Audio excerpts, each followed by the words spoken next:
ਵਾਹਿਗੁਰੂ ਜੀ ਕਾ ਖਾਲਸਾ ਵਾਹਿਗੁਰੂ ਜੀ ਕੀ ਫਤਿਹ। ਖੋਜ ਗੁਰਬਾਣੀ ਵਿੱਚ ਆਪ ਸਭ ਦਾ ਸਵਾਗਤ ਹੈ ਜੀ। ਸਭ ਨੂੰ ਜੀ ਆਇਆਂ ਜੀ। ਆਓ ਅਸੀਂ ਸਾਰੇ ਮਿਲ ਕੇ ਪਹਿਲਾ ਸ਼ਬਦ ਦਾ ਉਚਾਰਨ ਅਤੇ ਉਸ ਤੋਂ ਉਪਰੰਤ ਉਸ ਦੇ ਅਰਥ ਕਰਾਂਗੇ। ਅੱਜ ਗੌੜੀ 52 ਅੱਖਰੀ ਮਹੱਲੇ ਪੰਜਵੇਂ ਦੇ 55ਵਾਂ ਜੋ ਕਿ ਅਖੀਰਲਾ ਸ਼ਬਦ ਹੈ ਜੀ, ਉਸ ਦੀ ਵਾਰੀ ਹੈ ਜੀ।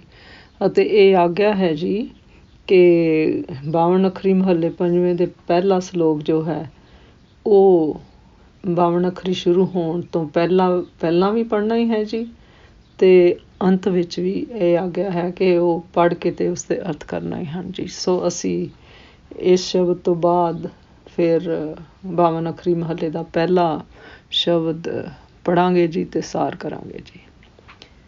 ਆਓ ਅਸੀਂ ਸਾਰੇ ਮਿਲ ਕੇ ਸ਼ਬਦ ਦਾ ਉਚਾਰਨ ਕਰੀਏ ਜੀ ਅਤੇ ਉਸ ਤੋਂ ਬਾਅਦ ਉਸਦਾ ਸਾਰ ਕਰਾਂਗੇ ਜੀ। ਗੌੜੀ 52 ਅੱਖਰੀ ਮਹੱਲਾ ਪੰਜਵਾਂ ਸਲੋਕ। ਹੱਥ ਕਲਮ ਅਗੰਮ ਮਸਤਕ ਲਿਖਾਵਤੀ, ਉਰਜਰਿਓ ਸਭ ਸੰਗ ਅਨੂਪ ਰੁਪਾਵਤੀ। ਹੱਥ ਕਲਮ ਅਗੰਮ ਮਸਤਕ ਲਿਖਾਵਤੀ, ਉਰਜਰਿਓ ਸਭ ਸੰਗ ਅਨੂਪ ਰੁਪਾਵਤੀ। ਉਸਤ ਕਹਿਣ ਨ ਜਾਏ ਮੁਖੋ ਤੁਹਾਰੀਆ, ਮੋਹੀ ਦੇਖ ਦਰਸ਼ਨ ਨਾਨਕ ਬਲਿਹਾਰੀਆ। ਪੌੜੀ। ਹੇ ਅਚੁੱਤ ਹੇ ਪਾਰ ਬ੍ਰਹਮ ਅਬਨਾਸੀ ਅਗਨਾਸ, ਹੇ ਪੂਰਨ ਹੇ ਸਰਬ ਮੈਂ ਦੁਖ ਭੰਜਨ ਗੁਣਤਾਸ। ਹੇ ਸੰਗੀ ਹੇ ਨਿਰੰਕਾਰ, ਹੇ ਨਿਰਗੁਣ ਸਭ ਟੇਕ। ਹੇ ਗੋਬਿੰਦ ਹੇ ਗੁਣ ਨਿਦਾਨ, ਜਾ ਕੇ ਸਦਾ ਵਿਵੇਕ। ਹੇ ਅਪਰੰਪਰ ਹਰ ਹਰੇ, ਹਾਏ ਬਿਹੋਵਨਹਾਰ। ਹੇ ਸੰਤੋਂ ਕੇ ਸਦਾ ਸੰਗ, ਨਿਦਾਰਾ ਆਧਾਰ। ਹੇ ਠਾਕਰ ਹੋ ਦਾਸਰੋ, ਮੈਂ ਨਿਰਗੁਣ ਨਹੀਂ ਕੋਏ। ਨਾਨਕ ਦੀਜੇ ਨਾਮਦਾਨ, ਰਾਖਿਓ ਹੀਏ ਪਰੋਏ। ਹੇ ਠਾਕਰ ਹੋ ਦਾਸਰੋ, ਮੈਂ ਨਿਰਗੁਣ ਗੁਣ ਨਹੀਂ ਕੋਏ। ਨਾਨਕ ਦੀਜੇ ਨਾਮਦਾਨ, ਰਾਖਿਓ ਹੀਏ ਪਰੋਏ। ਸਲੋਕ ਪਹਿਲਾ। ਗੌੜੀ 52 ਅੱਖਰੀ ਮਹੱਲਾ ਪੰਜਵਾਂ ਸਲੋਕ ਪਹਿਲਾ। ਗੁਰਦੇਵ ਮਾਤਾ ਗੁਰਦੇਵ ਪਿਤਾ ਗੁਰਦੇਵ ਸੁਆਮੀ ਪਰਮੇਸ਼ਰਾ। ਗੁਰਦੇਵ ਮਾਤਾ ਗੁਰਦੇਵ ਪਿਤਾ ਗੁਰਦੇਵ ਸੁਆਮੀ ਪਰਮੇਸ਼ਰਾ। ਗੁਰਦੇਵ ਸਖਾ ਗਿਆਨ ਭੰਜਨ, ਗੁਰਦੇਵ ਬੰਧਮ ਸਹੋਦਰਾ। ਗੁਰਦੇਵ ਦਾਤਾ ਹਰ ਨਾਮ ਉਪਦੇਸੇ, ਗੁਰਦੇਵ ਮੰਤ ਨਿਰੋਧਰਾ। ਗੁਰਦੇਵ ਸਾਂਤ ਸਤ ਬੁੱਧ ਮੂਰਤ, ਗੁਰਦੇਵ ਪਾਰਸ ਪਰਸਪਰਾ। ਗੁਰਦੇਵ ਤੀਰਥ ਅੰਮ੍ਰਿਤ ਸਰੋਵਰ, ਗੁਰ ਗਿਆਨ ਮੰਜਨ ਅਪਰੰਪਰਾ। ਗੁਰਦੇਵ ਕਰਤਾ ਸਭ ਪਾਪ ਹਰਤਾ, ਗੁਰਦੇਵ ਪਤਿਤ ਪਵਿੱਤ ਕਰਾ। ਗੁਰਦੇਵ ਆਦਿ ਜੁਗਾਦ ਜੁਗ ਜੁਗ, ਗੁਰਦੇਵ ਮੰਤ ਹਰ ਜਪ ਜਪ ਉਦਰਾ। ਗੁਰਦੇਵ ਸੰਗਤ ਪ੍ਰਭ ਮੇਲ ਕਰ ਕਿਰਪਾ, ਹਮ ਮੂੜ ਪਾਪੀ ਜਿਤ ਲਗ ਤਰਾ। ਗੁਰਦੇਵ ਸਤਿਗੁਰ ਪਾਰ ਬ੍ਰਹਮ ਪਰਮੇਸ਼ਰ, ਗੁਰਦੇਵ ਨਾਨਕ ਹਰ ਨਮਸਕਰਾ। ਗੁਰਦੇਵ ਸਤਿਗੁਰ ਪਾਰ ਬ੍ਰਹਮ ਪਰਮੇਸ਼ਰ, ਗੁਰਦੇਵ ਨਾਨਕ ਹਰ ਨਮਸਕਰਾ।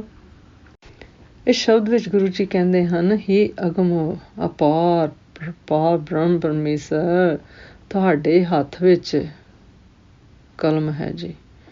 ਫਿਰ ਗੁਰੂ ਜੀ ਕਹਿੰਦੇ ਆ, ਜੋ ਸਭ ਜੀਵਾਂ ਦੇ ਮੱਥੇ ਉੱਤੇ ਭਾਵ ਜੀਵਨ ਦਾ ਹੁਕਮ ਰੂਪ ਲੇਖ ਲਿਖ ਰਹੀ ਹੈ ਜੀ।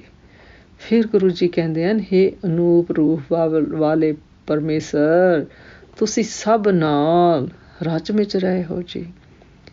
ਫਿਰ ਗੁਰੂ ਜੀ ਕਹਿੰਦੇ ਆ, ਅਤੇ ਕਿਸੇ ਤੋਂ ਵੀ ਮੂੰਹ ਨਾਲ ਤੁਹਾਡੀ ਉਸਤਤ ਬਿਆਨ ਨਹੀਂ ਕੀਤੀ ਜਾ ਸਕਦੀ ਜੀ। ਫਿਰ ਗੁਰੂ ਜੀ ਕਹਿੰਦੇ ਹਨ, ਮੇਰੀ ਜਿੰਦ ਤੁਹਾਡੇ ਦਰਸ਼ਨ ਕਰਕੇ ਮੋਹੀ ਗਈ ਹੈ ਜੀ। ਫਿਰ ਗੁਰੂ ਜੀ ਕਹਿੰਦੇ ਹਨ, ਤੁਹਾਡੇ ਤੋਂ ਮੈਂ ਬਲਿਹਾਰ ਜਾਂਦਾ ਹਾਂ ਜੀ। ਫਿਰ ਗੁਰੂ ਜੀ ਕਹਿੰਦੇ ਹਨ, ਹੇ ਅਟਲ, ਹੇ ਪਾਰ ਬ੍ਰਹਮ, ਹੇ ਅਵਿਨਾਸ਼ੀ, ਹੇ ਪਾਪ ਨਾਸ਼ਕ, ਹੇ ਸਾਰਿਆਂ ਵਿੱਚ ਵਿਆਪਕ, ਹੇ ਦੁੱਖ ਨਾਸ਼ਕ, ਹੇ ਗੁਣਾਂ ਦੇ ਖਜ਼ਾਨੇ, ਹੇ ਸੰਗੀ, ਹੇ ਨਿਰੰਕਾਰ, ਹੇ ਨਿਰਗੁਣ ਸਰੂਪ, ਹੇ ਸਭ ਦੀ ਟੇਕ, ਹੇ ਗੋਬਿੰਦ, ਹੇ ਗੁਣਾਂ ਦੇ ਖਜ਼ਾਨੇ ਪਰਮੇਸ਼ਰ, ਜਿਸ ਦੇ ਅੰਦਰ ਸਦਾ ਵਿਵੇਕ ਦਾ ਵਰਤਾਰਾ ਹੈ ਜੀ।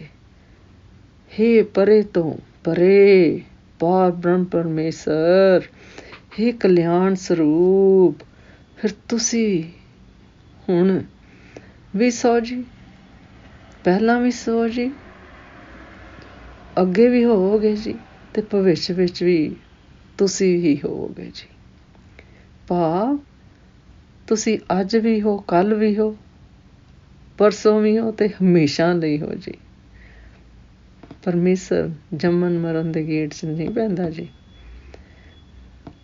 ਫਿਰ ਗੁਰੂ ਜੀ ਕਹਿੰਦੇ ਹਨ, ਹੇ ਸੰਤਾਂ ਦੇ ਸਦਾ ਸੰਗੀ, ਹੇ ਨਿਆਸਿਆਂ ਦੇ ਆਸਰੇ, ਹੇ ਠਾਕਰ, ਮੈਂ ਤੁਹਾਡਾ ਛੋਟਾ ਜਿਹਾ ਦਾਸ ਹਾਂ ਜੀ। ਫਿਰ ਗੁਰੂ ਜੀ ਕਹਿੰਦੇ ਹਨ, ਅਤੇ ਮੈਂ ਗੁਣਹੀਣ ਹਾਂ ਜੀ, ਅਤੇ ਮੇਰੇ ਵਿੱਚ ਕੋਈ ਗੁਣ ਨਹੀਂ ਹੈ ਜੀ। ਫਿਰ ਗੁਰੂ ਜੀ ਕਹਿੰਦੇ ਹਨ ਕਿ ਮੈਨੂੰ ਹੀ ਪਾਰ ਬ੍ਰਹਮ ਪਰਮੇਸ਼ਰ ਆਪਣੇ ਗੁਣਾਂ ਦੇ ਭਰਪੂਰ ਖਜ਼ਾਨਿਆਂ ਵਿੱਚੋਂ ਆਪਣੀ ਮਿਹਰ ਕਿਰਪਾ ਕਰਕੇ ਮੈਨੂੰ ਗੁਰਸ਼ਬਦ ਗੁਰਬਾਣੀ ਨਾਮਦਾਨ ਬਖਸ਼ੋ ਜੀ। ਫਿਰ ਗੁਰੂ ਜੀ ਕਹਿੰਦੇ ਹਨ, ਜਿਸ ਨੂੰ ਮੈਂ ਆਪਣੇ ਹਿਰਦੇ ਵਿੱਚ ਪਰੋ ਕੇ ਰੱਖਾਂ ਜੀ। ਭਾਵ ਸਭ ਦੇ ਕਰਮਾਂ ਦਾ ਲੇਖਾ ਲਿਖਣ ਵਾਲੀ ਕਲਮ ਪਰਮੇਸ਼ਰ ਦੇ ਹੱਥ ਵਿੱਚ ਹੈ ਜੀ। ਉਸ ਦੀ ਉਸਤਤ ਕਰਨਾ ਕੋਈ ਆਸਾਨ ਸਰਲ ਨਹੀਂ ਹੈ ਜੀ। ਪਰਮੇਸ਼ਰ ਅੱਗੇ ਆਤਮਕ ਕਲਿਆਣ ਸੁੱਖ ਵਾਸਤੇ ਹਮੇਸ਼ਾ ਅਰਦਾਸ ਬੇਨਤੀ ਕਰਨੀ ਚਾਹੀਦੀ ਹੈ ਜੀ। ਹੁਣ ਗੌੜੀ 52 ਅੱਖਰੀ ਮਹੱਲੇ ਪਹਿਲੇ ਦੇ ਸਲੋਕ ਦੇ ਅਰਥ ਤੇ ਸਾਰ ਕਰਾਂਗੇ ਜੀ। ਇਸ ਸ਼ਬਦ ਵਿੱਚ ਗੁਰੂ ਜੀ ਦੱਸਦੇ ਹਨ, ਪਰਮੇਸ਼ਰ ਰੂਪ ਗੁਰਦੇਵ ਮੇਰੀ ਮਾਤਾ, ਮੇਰਾ ਪਿਤਾ, ਮੇਰਾ ਸਵਾਮੀ ਪਰਮੇਸ਼ਰ ਹੈ ਜੀ।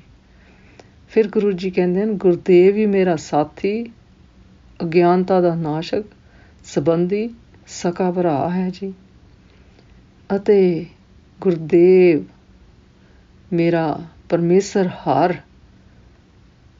ਰੂਪ ਗੁਰਸ਼ਬਦ ਗੁਰਬਾਣੀ ਨਾਮ ਉਪਦੇਸ਼ ਦੇਣ ਵਾਲਾ ਹੈ ਜੀ। ਗੁਰਦੇਵ ਦੀ ਸਿੱਖਿਆ ਅਚੁੱਕ ਅਥਵਾ ਸਥਾਈ ਪ੍ਰਭਾਵ ਵਾਲੀ ਹੈ ਜੀ।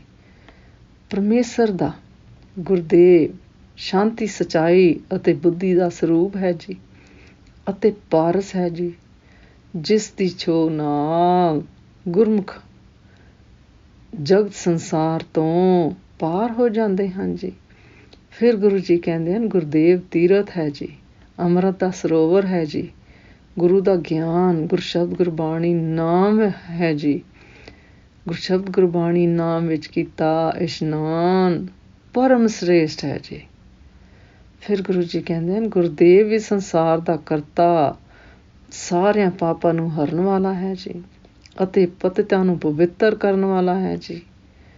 ਅਤੇ ਪਰਮੇਸ਼ਰ ਗੁਰਦੇਵ ਆਦਿ ਜੁਗਾਦ ਅਤੇ ਜੁਗਾਂ ਜੁਗੰਤਰਾਂ ਤੋਂ ਚੱਲਿਆ ਆ ਰਿਹਾ ਹੈ ਜੀ। ਅਤੇ ਗੁਰਦੇਵ ਪਰਮੇਸ਼ਰ ਹਰ ਦਾ ਗੁਰਸ਼ਬਦ ਗੁਰਬਾਣੀ ਨਾਮ ਰੂਪ ਮੰਤਰ ਨੂੰ ਜਪ ਕੇ ਸਭ ਕੁਛ ਮਿਲ ਜਾਂਦਾ ਹੈ ਜੀ। ਭਾਵ ਉਹ ਨਿੱਧ ਖਜ਼ਾਨਾ ਹੈ ਜੀ। ਫਿਰ ਗੁਰੂ ਜੀ ਕਹਿੰਦੇ ਹਨ, ਹੇ ਪਾਰ ਬ੍ਰਹਮ ਪਰਮੇਸ਼ਰ, ਕਿਰਪਾ ਕਰਕੇ ਸਾਨੂੰ ਪਰਮੇਸ਼ਰ ਗੁਰਦੇਵ ਦੀ ਸੰਗਤ ਵਿੱਚ ਮਿਲਾ ਦਿਓ ਜੀ।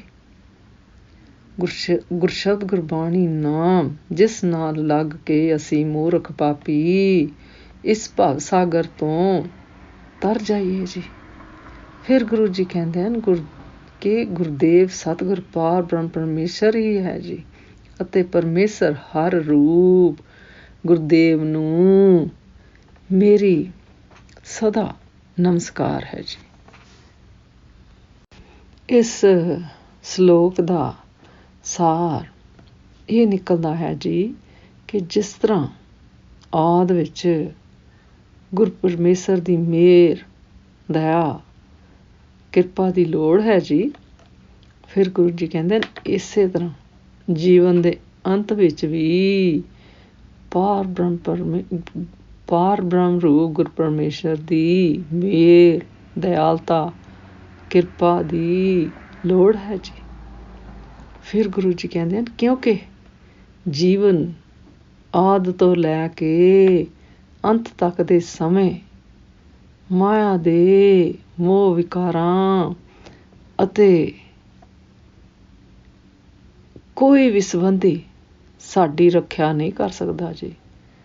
ਕੇਵਲ ਅਤੇ ਕੇਵਲ ਉਸ ਗੁਰਦੇਵ ਰੂਪ ਪਾਰ ਬ੍ਰਹਮ ਪਰਮੇਸ਼ਰ ਨੇ ਹੀ ਸਾਡੀ ਆਦ ਮੱਧ ਅਤੇ ਅੰਤ ਵੇਲੇ ਰਕਸ਼ਾ ਕਰਨੀ ਹੈ ਜੀ।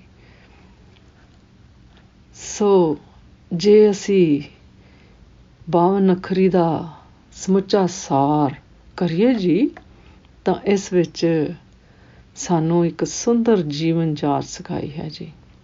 ਜਿਸ ਤਰ੍ਹਾਂ ਉਹਨਾਂ ਨੇ ਕੁਛ ਮੁੱਖ ਦੇ ਬਿਆਨ ਕੀਤੇ ਹਨ ਜੀ। ਬਦੀਆਂ ਤੋਂ ਬਚਣਾ, ਸੀਨਾ ਜੋਰੀ ਛੱਡਣੀ, ਸਤ ਸੰਤੋਖ ਅਤੇ ਸ਼ਾਂਤੀ ਅਤੇ ਦੈਵੀ ਗੁਣਾਂ ਨੂੰ ਪੈਦਾ ਕਰਨਾ ਜੀ। ਬਾਹਰਲਾ ਵਿਖਾਵਾ, ਕਰਮ ਕਾਂਡ ਅਤੇ ਵਿਕਾਰਾਂ ਨੂੰ, ਮਾਇਆਵੀ ਵਿਕਾਰਾਂ ਨੂੰ ਤਿਆਗਣਾ। ਇਹ ਬਾਣੀ, ਇਹ 52 ਅੱਖਰੀ ਦੀ ਬਾਣੀ ਜੀਵਨ ਜਾਚ ਸਿਖਾਉਣ ਵਾਲਿਆਂ ਨੂੰ ਆਪਣੇ ਸਾਰੀਆਂ ਜ਼ਿੰਮੇਵਾਰੀਆਂ ਦਾ ਵੀ ਅਹਿਸਾਸ ਕਰਵਾਉਂਦੀ ਹੈ ਜੀ। ਅੱਜ ਦਾ ਵਿਚਾਰ ਕਰਦਿਆਂ ਮੇਰੇ ਕੋਲੋਂ ਨੇਕਾਂ ਭੁੱਲਾਂ ਹੋਈਆਂ ਹੋਣਗੀਆਂ, ਉਸ ਵਾਸਤੇ ਮੈਂ ਖਿਮਾ ਦੀ ਜਾਚਕ ਹਾਂ ਜੀ। ਵਾਹਿਗੁਰੂ ਜੀ ਕਾ ਖਾਲਸਾ, ਵਾਹਿਗੁਰੂ ਜੀ ਕੀ ਫਤਿਹ।